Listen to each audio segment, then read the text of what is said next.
তার একটা ইবাদতের রুটিন আছে। গরুর কোনো রুটিন নাই, ছাগলের কোনো রুটিন নাই,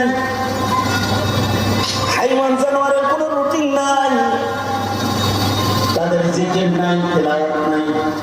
বান্দাটা এরকম না, বরং তো বান্দাটা যখন রবের সাথে দেখা করতে মনে চায়, বান্দার যখন মনে চায় যে সে তার রবের লগে কথা বলবে, তখন ইবাদতের মধ্যে ঢুইকা যায়।